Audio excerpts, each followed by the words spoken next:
Halo semuanya, kembali lagi di channel saya. Pada kesempatan kali ini saya ingin membahas mengenai pengalaman kerja di perusahaan di Jerman sebagai working student. Jadi working student itu part time, kerjanya kita part time karena kita masih kuliah gitu ya. Sekarang saya ambil S2 di TU Berlin, jurusannya mengenai IT, dan saya bekerja di perusahaan sebagai software engineer di bagian research and development gitu ya. Video ini mungkin akan saya bagi menjadi 3 part besar. Yang pertama adalah mengenai cultural, ya kan. Yang kedua mengenai technical, yang ketiga mungkin mengenai benefits ya dari kerja ini secara mungkin material gitu ya. Terus mungkin habis itu dan lain-lain ya, extras. Gua akan mulai pertama dari technical dulu. Jadi tujuan gua sebenarnya sambil kuliah S2 sambil kerja sebenarnya kan mengumpulkan pengalaman, gimana dapat pengalaman praktis di perusahaan di Jerman, dan gue memang sengaja cari perusahaan yang memang Jerman banget gitu. Jadi kolega gue juga ya orang Jerman, bukan multikulti gimana, orang Jerman gitu. Dan karena gue di research and development, jadi kolega gue ya banyak yang S3 gitu ya, minimal S2 lah. Jadi ya gue di situ benar-benar jadi anak bawang. Gue di situ tapi dari S1 gitu, waktu S1 waktu gue lagi skripsi. So back to technical, yang pertama gue pelajari adalah satu konsep bahwa ya kalau kita memang lagi mendevelop sesuatu, kita harus ngerti bener-bener luar dalam teknologinya apa, meskipun barang itu bukan dari kita gitu, tapi itu incorporated di dalam lozung yang akan kita bikin. Contoh ya, gue kerja di perusahaan elektronik, kita ambil dari supplier chips ya, bukan chips kentang, bukan chips chip semiconductor gitu. Dan kita tuh harus ngerti bener chip yang kita beli. Bahkan waktu itu sempat ada kesalahan tertentu yang akhirnya ya kita bilang ke suppliernya, kamu chipnya ada malfunction di sini, dan kita tahu bener. Jadi waktu kemarin chip crisis, alhamdulillah kita bisa ganti-ganti manufacturer karena memang kita bener-bener ngerti. Jadi ada expertise untuk mengerti teknologi itu luar dalam gitu ya. Kalau dari gue sendiri, ya gue pertama kali masuk itu gue belajar tentang Git ya, versioning system. Jadi alat untuk kolaborasi, karena nggak mungkin kita sebagai software engineer kerja nge-code sendirian, kecuali di startup yang itu codersnya cuma kita sendiri. Ya itu, jadi pakai Git, gimana cara nggak cuman pull, commit, sama push doang ya, tapi gimana kalau ada merge conflict, pokoknya dasar banget lah. Merge conflict, cherry picking, rebase, dan lain-lain lah, stash gitu, dan pokoknya sangat-sangat dasar. Cuman pelajaran ini tuh memang nggak ada di kuliahan. Bahkan teman-teman gue yang S1-nya nggak di TU Berlin, ketika kita kerja bareng ngerjain sesuatu, kadang-kadang ya mereka nggak pakai Git. Bahkan harus mereka kalau di ini Git ya taunya cuma 3 tadi itu, terus harus pakai GUI gitu ya, website upload secara manual gitu ya. Menurut gua kemampuan menguasai Git itu kemampuan dasar sebagai seorang software engineer gitu ya. Itu dari segi technical ya. Yang tadi pertama tentang konsep dasar, terus Git. Yang ketiga adalah mengenai ini, kemampuan membaca code orang lain. Karena di perusahaan tuh pasti kita harus membaca code, legacy code, dan dari situ, dari pemahaman itu kita bisa bikin lozung kita gitu. Dan kemampuan membaca code itulah yang kadang-kadang menentukan antara junior dengan senior. Ya karena terus terang aja, gue kadang-kadang baca code nggak paham, akhirnya gue tanya senior gue gitu. Baru dijelasin gini, oh iya maksudnya gini gitu. Dan kemampuan membaca code, memahami code orang lain dengan cepat, itu kemampuan yang menurut gue krusial sih.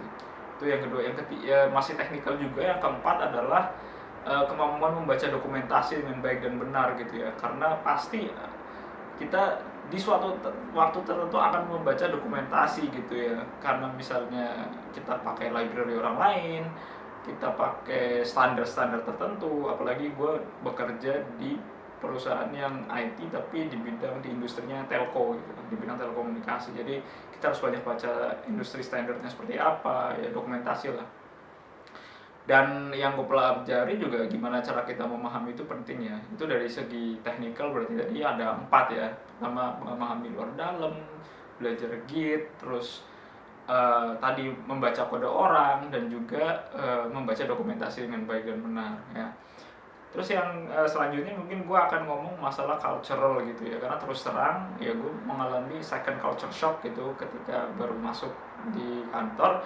Karena seperti bukan seperti orang bilang, seperti yang atasan gue bilang, Berlin itu bukan Jerman gitu, karena banyak Auslandernya, banyak imigrannya. Jadi gue bener-bener, ya karena kantor gue Jerman banget, budaya Jerman banget, gue jadi belajar lagi. Dan ini menarik sih, kayak misalnya ya mereka suka banget, misalnya yang pertama adalah physical activities gitu ya. Jadi setiap tahun kita ada lari maraton estafet, dan bayangin gue orang yang sangat lemah dalam olahraga. Mungkin kalau temen-temen gue pada nonton, lo tau lah gue bukan orang yang niche sportlis gitu ya, tapi ya gue jadi ikut maraton gitu. Yang mungkin kalau gue di Indonesia mungkin gak akan pernah kepikir gue akan ikut lari maraton gitu ya. Terus ada lagi misalnya acara jadi mengumpulkan kilometer bersepeda tiap hari selama misalnya kurun waktu 3 bulan gitu ya. Nanti siapa yang menang gitu, tim dapat uang gitu, atau uangnya disumbangkan kemana gitu ya. Itu kan benar-benar physical activities gitu ya.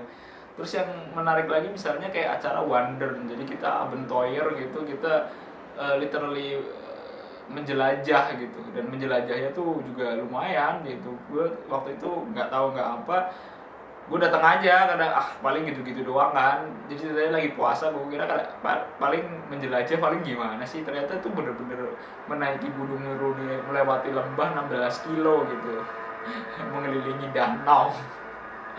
Jadi dan itu ada waktunya juga, karena literally teman-teman gue bilang, oke kita punya waktu 4 jam 16 kilo ya, naik gunung, turun-turun lembah, melewati danau, dan itu literally karena kita udah reservasi di ada satu restoran habis itu. Jadi di at the end of our destination itu ada restoran, dan kita akan makan di situ gitu. Jadi ya bener-bener kita ngitung pace-nya dan segala macam. Wah, itu sampai bener-bener hari itu berat gue turun 1,5 kilo tuh, gue nggak bohong. Terus yang berikutnya adalah ya kan setelah acara itu kan makan deh, dan gue literally ya makan di restoran Jerman itu beda banget gitu. Kayak kadang-kadang ada yang kayak misalnya waiters gitu ya, yang menurut kita aduh kalau ini kayak standar minimum banget gitu keramahannya dan lain-lain, tapi bagi orang Jerman itu mereka udah kayak ini simpatis banget ya waitersnya gitu, maksudnya ramah banget. Terus kayak ya gue kadang-kadang ngeliat kayak come on kayak ya level of service-nya gitu ya. Terus yang kedua makanannya sih, gini ya, gue ya terutama masalah ikan lah ya. Kalau masalah daging mungkin oke aja. Masalahnya kayak ya kalau lidah lu bukan lidah yang multi banget ya, gue termasuk lidahnya bisa masuk semua. Cuman makan ikan di Jerman itu kalau harus bayar sendiri, gue bakal mikir 2 kali 3 kali sih. Masalahnya kayak ya mereka makan ikan kan pakai kucuran lemon dan lain-lain, karena memang ikannya tuh nggak benar-benar seger gitu kadang-kadang. Terus ya mereka masaknya ya nggak, rempahnya tuh kayak nggak ada gitu. Pokoknya ya agak kaget aja sih gue ketika makan di restoran Jerman. Terus ya kan misalnya makan di restoran Jerman kan gue pilihnya kalau nggak ikan vegan ya, itu vegetaris gitu paling. Jadi ya kita belajar masakan Jerman yang benar-benar. Dan kalau kalian yang masih makan nasi, yang merasa kalau nggak ada nasi nggak bisa hidup, vergiss karena di restoran kayak gitu nggak mungkin, ya sangat jarang lah ada nasi gitu ya. Paling risotto mungkin kalau ada, ya gitu. Terus mungkin gue masuk ke yang ketiga ya, bagian part yang ketiga, yaitu masalah perks, gaji, bonus dan lain-lainnya. Pertama dari gaji dulu kali ya. Gaji ya alhamdulillah bisa lah ente hidup. Kalau kalau lo misalnya cuman hidup sendiri, hidup gaya mahasiswa, bukan yang bermewah-mewahan, tidak nyicil Lamborghini gitu ya, bisa. Atau nggak nyicil KPR bisa. Ya kalau dibrutoin sih kalau di Indonesia gede ya, cuman ya karena ini di Jerman ada pajak ya, walaupun kita sebagai work student ada namanya work student privilege gitu, jadi kita nggak bayar pajak yang kayak orang-orang biasa gitu yang sampai 42%, 48% itu enggak. Eh ya tapi ya karena ya tapi apa namanya, biaya hidup juga tinggi juga gitu, makanya kalau hidup lu cuma hidup sendirian ya insya Allah bisa lah makan gitu. Kalau mencari sebongkah berlian sulit, apalagi nyicil Lamborghini. Oke. Terus bonus ada, naik gaji ada juga. Eh, bonus ya biasanya kita dapat THR pas Natal gitu ya. Jumlahnya ya tergantung performance, tergantung experience dan lain-lain, nggak mesti gaji ke-13 juga gitu, benar-benar tergantung. Terus masalah gaji ini balik ke kantor masing-masing ya. Kalau kantor gue tuh emang yang awalnya waktu sign up itu memang gaji gak gede, bahkan ya menurut gue di bawah Durchschnitt ya, bronzernya di bawah rata-rata industri. Tapi memang naik gitu, naiknya ya sekarang mah ya oke gitu. Tapi memang awalnya memang gitu. Terus ya ada masa probation di sini. Masa probation itu setengah tahun. Iya, probation gue itu dulu waktu itu setengah tahun. Probation setengah tahun. Habis itu setelah waktu gue sih waktu masih masa probation naik gaji aja. Jadi masa probation tidak menghalangi naik gaji itu enggak.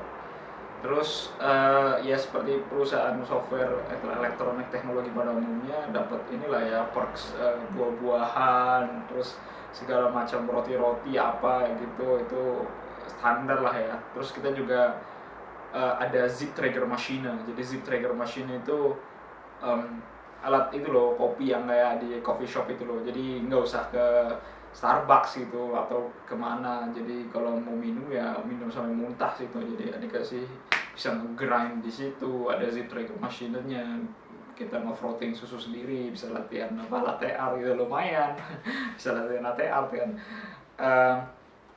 Itu sih ya. Ada apa, kalau misalnya mau coba untuk makan pagi sih ada apa namanya, sosis segala macem, you name it lah, enak lah pokoknya, bisa makan di situ. Itu sih perksnya. Terus mungkin perks yang lain apa ya, karena gue memang di research and development dan gue student gitu, jadi masuk lu jam berapa aja oke, karena memang kuliah. Terus misalnya gue kadang-kadang masuk jam 11 siang, tapi ya pulangnya jam 8 malam misalnya, atau jam 7 malam gitu ya, itu diatur sama atasan aja. Terus jadi orang masuk ya, kecuali memang ada hari-hari tertentu yang memang ada meeting gitu ya, memang ada ininya ya, oke, what can you say. Tapi most of the time kalau lu work student harusnya sih oke aja gitu. Terus hari-hari lu mau masuk kapan juga sebenarnya bisa diatur, fleksibel banget sama atasan lu. Karena misalnya, aduh gue minggu ini sibuk banget nih kuliah, harus ngejar deadline, gue nggak siap, gue minggu depan kayaknya lebih nggak sibuk, gue bakal kejar di minggu depan gitu juga bisa gitu ya. Jadi memang benar-benar tergantung sih, dan itu bisa diatur sama atasan. Ya mungkin itu aja video dari gue, semoga bermanfaat. Bagi yang misalnya bertanya-tanya gimana caranya gue masuk ke company yang ini, kayaknya gue pernah bikin video juga, bisa dilihat di sini atau di sini. Kalau ada yang ingin bertanya lebih lanjut, bisa DM Instagram gue dan bisa tanya-tanya lebih lanjut lah. Gue bikin video ini karena ternyata ada aja yang nonton gitu. Ya kalau memang ini bermanfaat, why not gitu kan. Gitu aja, terima kasih semuanya, see you next time.